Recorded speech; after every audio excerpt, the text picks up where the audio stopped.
Hi students, welcome to our channel. 30 days AP Policy 2025 coaching లో భాగంగా ఈ రోజు మనం ఏరియాస్ రిలేటెడ్ టు సర్కిల్స్ అనే కాన్సెప్ట్ కి వస్తుంది. ఈ కాన్సెప్ట్ అనేది అంతా కూడా ఫార్ములాస్ బేస్ మీద ఉంటుంది.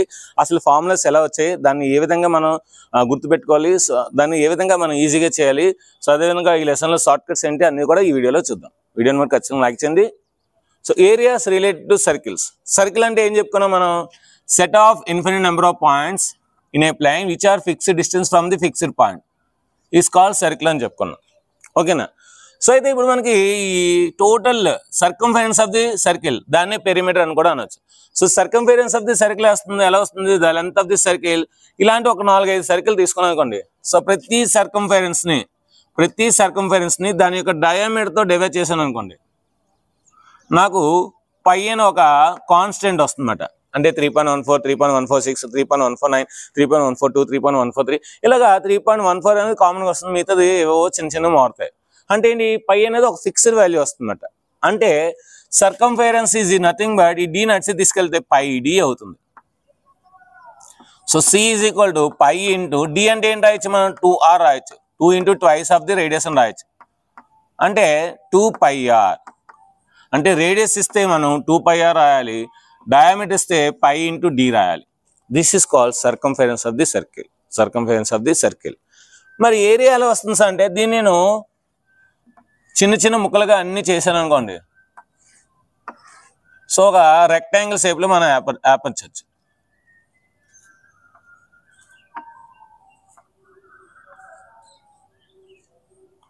ఇలాగా ఏర్పరిచినప్పుడు మనం ఇది ఒక రెక్టాంగిల్ షేప్ లో వస్తుంది మనకి. అంటే ఇదేంటి? రేడియస్. ఇది మొత్తం టోటల్ 2πr కదా. ఈ 2πr ఏం చేస్తానంటే ఆఫ్ చేస్తాను కనుక ఇది πr అవుతుంది, ఇది కూడా πr అవుతుంది, ఇది కూడా r. అంటే ఏంటి? ఇది ఒక రెక్టాంగిల్ వస్తుంది. అంటే ఏరియా ఆఫ్ ది రెక్టాంగిల్ మన అందరికీ తెలుసు, చిన్నప్పుడు నుండి నేర్చుకున్నాం. L into B, length into breadth. So length ఎంత? πr, బ్రెడ్త్ ఎంత? r. So πr into r ఏమవుద్ది? πr square. సో ఇక్కడ పై వాల్యూ అనేది జనరల్ గా 3.1416 తీసుకుందాం. కానీ ఇది మనకి 3.1416 తీసుకుంటే సమ్స్ చేయలేము కనుక పైని అప్రాక్సిమేట్ గా తీసుకుంటాం. That is 22/7. యాక్చువల్గా పై అనేది ఇర్రేషనల్ నెంబర్, 22/7 అనేది రేషనల్ నెంబర్, రెండు ఈక్వల్. అందుకే అప్రాక్సిమేట్ ఈక్వల్ టు అని తీసుకుంటాం. అంటే 22ని 7తో డివైడ్ చేస్తే మనకి అప్రాక్సిమేట్ ఈ వాల్యూ వస్తుంది. కనుక పై వాల్యూని 22/7 అప్రాక్సిమేట్ గా తీసుకుంటాం అన్నమాట. సో ఇది మనకి area of the circle formula. మరి సర్కిల్ని ఆఫ్ చేస్తే, అంటే ఒక డయామీటర్ సర్కిల్ని ఆఫ్ చేస్తుంది, అప్పుడేమవుద్ది? సెమీ సర్కిల్ వస్తుంది. So area of the semi circle ఏంటి? Circumference of the semi circle ఏంటి? ఇది మనకి πr, ఇది 2r. అంటే circumference of the semi circle is nothing but πr plus 2r. గుర్తుపెట్టుకోండి, చాలా important. So circumference of the circle is πr plus 2r. అయితే పై value మనం అందరికీ ఇప్పుడే తెలుసుకున్నాం కదా. ఏం తెలుసుకున్నాం? 22/7 కనుక రాయండి. 22/7 into r plus 2r. So ఇక్కడ మనం r కామన్ తీసాం అనుకోండి, అప్పుడు ఏమవుతుంది మనకి? 22/7 plus 2. So r into, so LCM చేయండి, అప్పుడు ఏమవుతుంది? 22 ప్లస్ 7 2s 14/7. 22 14 ఎంత అవుద్ది? 36 అవుద్ది. అంటే దీని ఏం రాయొచ్చు మనం? 36/7 ఇంటూ r. అంటే ఈ సెమీ సర్కిల్ యొక్క సర్కంఫరెన్స్ ఏం రాయొచ్చు మనం? 36/7 ఇంటూ r రాయొచ్చు. అడు అడుగుతాడు అనమాట. ఏం అడుగుతాడు?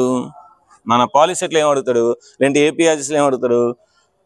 Circumference of semi circle is dash times of it's radius అండి. 36/7. First option 22/7, second option 7/22, third option 36/7, fourth option 7/36. మనం పెట్టాలి 36/7. సో ఈ విధంగా వచ్చిందన్నమాట. మరి దీని ఏరియా కూడా కావాలి కదా. మొత్తం ఏరియా మనకి πr². మరి దీని ఏరియా ఏమవుతుంది? πr²/2. సర్కిల్లో ఆఫ్ ఉంటుంది అన్నమాట. అంటే ఇప్పుడు వరకు మీరు ఏం నేర్చుకున్నారు? ఏరియాస్ రిలేటెడ్ సర్కిల్లో సర్కిల్ యొక్క సర్కంఫరెన్స్ నేర్చుకున్నారు, డి ఇస్తే, సి ఇస్తే. అదేవిధంగా సర్కిల్ యొక్క ఏరియా నేర్చుకున్నారు, అదేవిధంగా సర్కంఫరెన్స్ యొక్క సెమీ సర్కిల్ యొక్క సర్కంఫరెన్స్ నేర్చుకున్నారు, సెమీ సర్కిల్ యొక్క ఏరియా నేర్చుకున్నారు. అయితే ఇప్పుడు మనకి సర్కంఫరెన్స్ పై ఇస్తే πd అని చెప్పాం, అంటే డి ఇస్తే డయామీటర్ ఇస్తే πd అని చెప్పాం. ఆర్ ఇస్తే 2πr అని చెప్పాం. అంటే రేడియస్లో చెప్పాం, డయామీటర్లో చెప్పాం. మరి ఏరియా కూడా నేర్చుకోవాలి కదా. Area of the circle πr². ఒకవేళ డి ఇస్తే అప్పుడు ఏమవుద్ది, π ఇంటూ ఆర్ వాల్యూ ఏంటి మనకి, diameter is equal to 2 into R, R is equal to d/2. అందులో వేసేయండి ఇప్పుడు ఇది వాల్యూ. అప్పుడు ఏమవుద్ది, d²/4 అంటే πd²/4. గుర్తుపెట్టుకోండి. If d is the diameter of the circle, then the area of the circle is πd²/4 వస్తుంది. సో వాడు అడుగుతారు గ్యారెంటీగా, if d is the diameter of the circle, then what is the area of the circle అంటారు. మనందరికీ ఏం తెలుసు, area πr² తెలుసు. So కనుక r is equal d/2 అందులో వేస్తే d/2 హోల్ స్క్వేర్ d²/4 అనేది మనకి ఐడియా రావాలి. మరి సర్కంఫరెన్స్ కూడా నేర్చుకుందాం, సెమీ సర్కిల్ కూడా నేర్చుకుందాం. సెమీ సర్కిల్ ఏమొచ్చింది మనకి, 36/7 ఇంటూ ఆర్. ఓకే, మరి డయామీటర్ ఇస్తే d/2 అవుతుంది. d/2 అంటే 2 1s 2 18s అంటే 18/7 ఇంటూ d అవుతుంది. 18/7 ఇంటూ d అవుతుంది. ఏరియా చూద్దాం. మామూలుగా ఏరియా ఏంటి, πr²/2 అంటే half of the circle. So semi circle area ఏంటి, సర్కిల్లో సగం ఉంటుంది. డి ఇస్తే అప్పుడేమవుతుంది, d²/4 అవుతుంది. 4 2s 8 అంటే πd²/8 అవుతుంది. πd²/8 ఇది మనకి డయామీటర్ ఇస్తాయి. సో ఇవి మనకి total areas related to circles and related to semi circles. Circumference, area. Next ఇప్పుడు మనం నేర్చుకోవాల్సింది సెక్టార్. సెక్టార్ అంటే ఏంటి, దాని యొక్క ఏరియాస్ ఎలా ఉంటాయి, దాని యొక్క పిరమిడ్స్ ఎలా ఉంటాయో చూద్దాం. ఒక సర్కిల్ని డ్రా చేశాను. ఈ సర్కిల్లోని ఒక రేడియస్ తీసుకున్నాను, ఇంకొక రేడియస్ తీసుకున్నాను. ఈ రెండు రేడియస్ మధ్యలో ఒక యాంగిల్ ఎక్స్ అనే యాంగిల్ ఉంది. ఇది రేడియస్ ఆర్, ఇది కూడా రేడియస్ ఆర్, ఇది ఎల్. అంటే the area which is formed by 2 radii of the circle and arc which is connected by endpoints of the radii, endpoint of the its radii is called sector of the circle. ఒక sector ఎలా వస్తుంది, ఒక సర్కిల్లోని centre నుండి 2 radius తీసుకొని ఆ ఆర్క్లో ఆ రేడియస్ని end పాయింట్స్ని join చేస్తే మనకి ఏదైతే పార్ట్ వస్తుందో ఈ పార్ట్ మనం సెక్టార్ అంటాం. ఈ పార్ట్ని అంటాం సెక్టార్ అంటాం. సో ఈ సెక్టార్ యొక్క ఏరియా ఎలా వస్తుంది మనకి, సర్కంఫరెన్స్ ముందుకు అందాం. సో దీని యొక్క సర్కంఫరెన్స్ ఎలా వస్తుంది, r ప్లస్ ఎల్ అంటే l plus 2r. So circumference of the sector or perimeter of the sector is l plus 2r.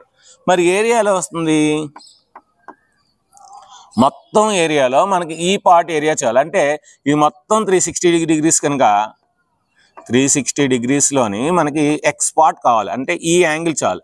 అంటే మొత్తంలో ఈ పార్ట్ మొత్తం ఏరియా ఎంత, 3πr². అంటే ఈ πr² అనే ఏరియాలోని మనకి x/360 పార్ట్ వస్తే చాలు అనమాట. That is area of the sector.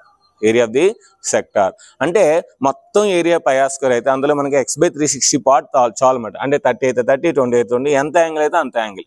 So ఆ పార్ట్ వస్తే చాలు. This is area of the sector. అయితే ఏరియా ఆఫ్ ది సెక్టార్ ఇంకోలాగా రిప్రజెంట్ చేయాలి. ఎలా సార్? సో దానికన్నా ముందు మీరు ఏం నేర్చుకోవాలంటే లెంత్ ఆఫ్ ది ఆర్క్ నేర్చుకోవాలి. సో మొత్తం ఏంటి మనకి 2πr, మొత్తం ఎంత 2πr. కానీ ఈ మొత్తం 2πrలో నాకు ఈ ఎక్స్ పార్ట్ ఉంటే చాలు. అంటే ఏంటి, x/360 degrees. ఇది length of the arc. x/360 into 2πr అనేది లెంత్ ఆఫ్ ది ఆర్క్. అంటే మొత్తం సర్కంఫరెన్స్లో నాకు కొంచెం పార్టే కావాలి. అది ఎంత పార్టు, x డిగ్రీస్ చేస్తుంది. టోటల్ 360లో x డిగ్రీస్ కనుక x/360 into 2πr, into 2πr. So కనుక ఇది లెంత్ ఆఫ్ ది సర్కిల్. మరి దీని ఇప్పుడు ఏం రాస్తానంటే చూడండి, x/360 degrees ఇంటూ ఇప్పుడు ఈ πr² ఉంది కదా, నేను ఏం రాస్తానంటే πr into r రాస్తాను.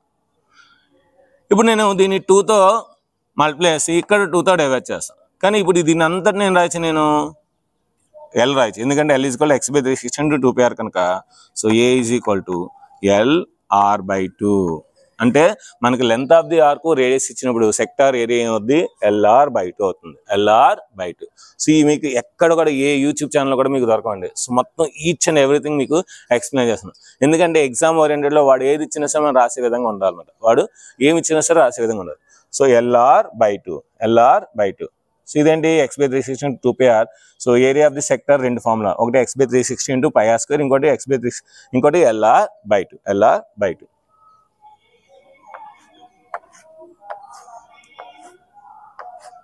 నెక్స్ట్ సెగ్మెంట్ అంటే ఏంటి? మనకి ఒక సర్కిల్లోని ఒక కార్డ్ అనేది సర్కిల్ని 2 పార్ట్స్ చేస్తుంది.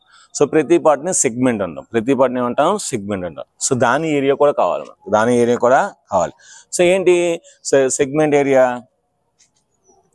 ఫర్ ఎగ్జాంపుల్ నేను సెంటర్ తీసుకున్నాను, సెంటర్ నుండి 2 రేడియస్ జార్జ్ చేసాను. నాకు ఇప్పుడు ఈ కింద సెగ్మెంట్ ఏరియా కావాలంటే నేనేం చేయాలి? ఆ సెక్టార్ నుండి ఈ పైన ఒక ట్రయాంగిల్ ఉంది, దాని ఏరియా తీసేయాలి. సో కింద ఒక సెక్టార్ వచ్చింది కదా, ఆ సెక్టార్ ఏరియా నుండి ఏం చేయాలి? పైన మనకు ఒక ట్రయాంగిల్ కనిపిస్తుంది, ఆ ఏరియా ఆఫ్ ది ట్రయాంగిల్ తీసేయాలి. So area of the triangle తీస్తే మనకి అప్పుడు సెక్టార్ ఏరియా వస్తుంది. అంటే ఏంటి? Area of the segment is equal to area of sector minus area of the triangle.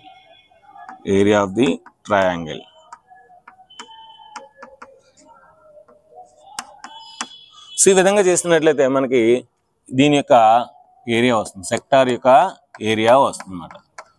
మరి ఏరియా ఆఫ్ ది ట్రయాంగిల్స్ కావాలి కదా, సో అదే మన షార్ట్ కట్స్ అన్నమాట. సో ఏంటి సార్ షార్ట్ కట్స్? మీకు కనుక ఇచ్చిన ట్రయాంగిల్ ఒకవేళ రైట్ యాంగిల్ ట్రయాంగిల్ అనుకోండి, so right angle triangle, so అప్పుడు ఇది ఏ ఇది బి అనుకుంటే half into base into height, right angle triangle. ఒకవేళ రైట్ యాంగిల్ ట్రయాంగిల్ కాకపోయినా ఇంకే ట్రయాంగిల్ అయినా ఇచ్చి దాని యొక్క మీకు హైట్ బేస్ తెలిసిందనుకోండి, అప్పుడు కూడా మీకు ఏంటి? Half into base into height. So area of the triangle ఏంటి? Half into base into height. రెండవది, మీకు కనుక ఒకవేళ ఈక్వలేటరల్ ట్రయాంగిల్ అయిందనుకోండి పైన, సో అప్పుడు మనకేమవుద్ది? Area √3/4 a². ఒకవేళ ఈక్వలేటరల్ ట్రయాంగిల్ ఇచ్చి దాని యొక్క హైట్ కట్టమన్నాడు అనుకోండి, h = √3/2 × a. సో ఇదే చాప్టర్లో హెక్సాగోన్ ఉంటుంది, రెగ్యులర్ హెక్సాగోన్ అంటే ఎలా ఉంటుంది? ఆల్ సైడ్స్ ఆర్ ఈక్వల్ 6 ఉంటాయి అన్నమాట. అప్పుడు దీని ఏరియా ఎలా వస్తుంది? ఇక్కడ ప్రతిదీ ఈక్వలేటరల్ ట్రయాంగిలే, అంటే 6 ఉంటాయి ఈక్వలేటరల్ ట్రయాంగిల్ కనుక 6 × √3/4 a². సో అంటే area of the regular hexagon is nothing but 6 × √3/4 a². అంటే side of the regular hexagon వస్తే మనకు ఈజీగా ఏరియా కట్టచ్చు అన్నమాట. అదేవిధంగా ఒక స్క్వేర్ ఉంది, స్క్వేర్ యొక్క సైడ్ ఏ అయితే దీని యొక్క డయామీటర్ ఏమవుతుందంటే √2 × a. ఎందుకంటే a² + a² రూట్ ఉంటుంది కనుక √2a² వస్తుంది. సో స్క్వేర్కి రూట్ క్యాన్సిల్ లేదు, రూట్ అలాగే ఉంటుంది, √2 × a అన్నమాట. ఒకవేళ రెక్టాంగిల్ ఇచ్చాడు అనుకోండి, so rectangle length L, breadth B, అప్పుడు డయామీటర్ ఏమవుద్ది? √L² + b². సో మీ అందరికీ తెలుసు area of the square is a², area of the rectangle L × B, length into breadth. ఇవి దీంట్లో అడిగే మనకి main most major important bits అన్నమాట. సో ఇంపార్టెంట్ కాన్సెప్ట్ అన్నమాట. దీనికి సంబంధించిన షార్ట్ కట్స్లోని మనకి ఏరియాస్ రిలేటెడ్ సర్కిల్స్ అంటేనే పెద్ద ఆన్సర్స్ వస్తాయి. అవి ఏమీ లేకుండా చాలా ఈజీగా షార్ట్ కట్స్తోనే నేను రేపు టాప్ 20 ఇంపార్టెంట్ బిట్స్ నేను మీకు ఎక్స్ప్లెయిన్ చేయబోతున్నాను. సో కనుక రేపు వీడియో మనకు మిస్ అవ్వద్దు. సో వీడియో నచ్చింది అనుకున్నాను. వీడియో నచ్చితే కింద కామెంట్ సెక్షన్లో సూపర్ స్టార్ మాడల్స్ ఎక్సలెన్స్ అని టైప్ చేయండి. వీడియో నచ్చితే లైక్ చేయండి, షేర్ చేయండి, కామెంట్ చేయండి, సబ్స్క్రైబ్ చేయండి. మీ ఫ్రెండ్స్ అందరూ షేర్ చేయండి. Thank you very much. Bye.